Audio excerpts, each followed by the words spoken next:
Hello दोस्तों, कैसे हो आप सभी।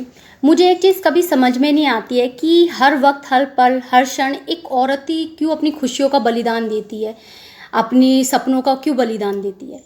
जब एक लड़की जब अपने माँ बाप के घर होती है तो वो अपने माँ बाप की मर्ज़ी से सुनती है, माँ बाप जो बोलते हैं वो करती है। जैसे ही जब वो अपने माँ बाप के घर से शादी होकर विदा हो जाती है, अपने पति के घर जाती है तो पति की सुनती है। पति जो कहते हैं वो चुपचाप करती है, सब जो जैसा जैसा बोलते हैं वैसा वैसा वो करती है। ठीक वैसी जब वो बुढ़ापे में आ जाती है तो तब वो अपने बच्चों की सुनती है। बच्चों ने जो कह दिया कि माँ यहाँ नहीं जाना है, वहाँ नहीं जाना है, ये नहीं करना, तुम ऐसे मत करो, वैसे मत करो, तो जब वो औरत अपने बच्चों की सुनने लगती है।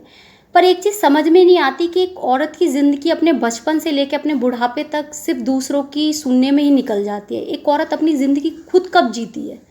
वो अपने परिवार वालों के लिए ही जीकर अपनी पूरी ज़िंदगी बिता देती है। इन सब की बातों को सुनने में, उनकी ख्वाहिशों को पूरा करने में एक औरत को पता ही नहीं चलता कि उसकी अपनी भी कोई ज़िंदगी है, उसका अपना भी कोई अस्तित्व है, अपनी भी कोई पहचान है। भले ही इस दुनिया में एक औरत कितनी ही पढ़ लिख ले, कितना ही मुकाम हासिल कर ले, पर वो फिर भी एक मर्द से नीचे ही मानी जाती है। क्योंकि भले ही वो एक कितनी अच्छी पोस्ट पर क्यों ना हो, फिर भी वो अपने घर में अपने पति, अपने माँ बाप, अपने बच्चों से दब कर ही रहती है। एक माँ बाप, पति, जो बच्चे जो कहते हैं वही वो करती है।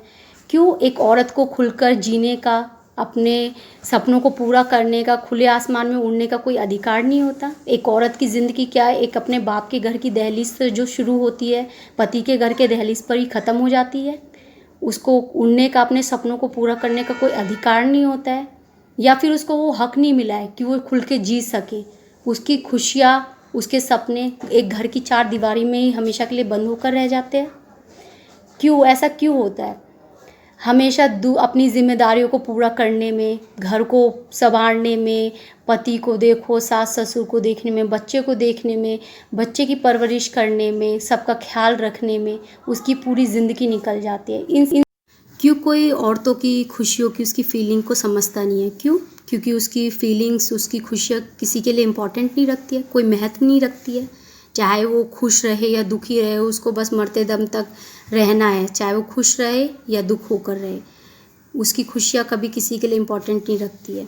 तभी तो वो चाहे हंस के रहे या रो के रहे, उसकी एक औरत की ज़िंदगी में खुशियाँ भरने वाला जल्दी कोई मिलता नहीं है।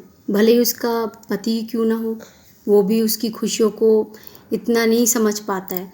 क्योंकि एक औरत को समझो कि वो चाहती क्या है। उसकी पूरी ज़िंदगी एक दूसरों को खुश करने में, अपने परिवार को खुश रखने में निकल जाती है। चाहे वो कोई भी हो, एक औरत, चाहे वो माँ के रूप में हो, या पत्नी हो, या बहन हो, या बेटी हो, एक औरत सभी को अपनी खुशियों का बलिदान देना पड़ता है, अपने सपनों को छोड़ना पड़ता है। वो जो चाहती है वो नहीं कर पाती है। पर समझ में नहीं आता ऐसा क्यों होता है। एक औरत को समझो, उसको खुशियाँ दो।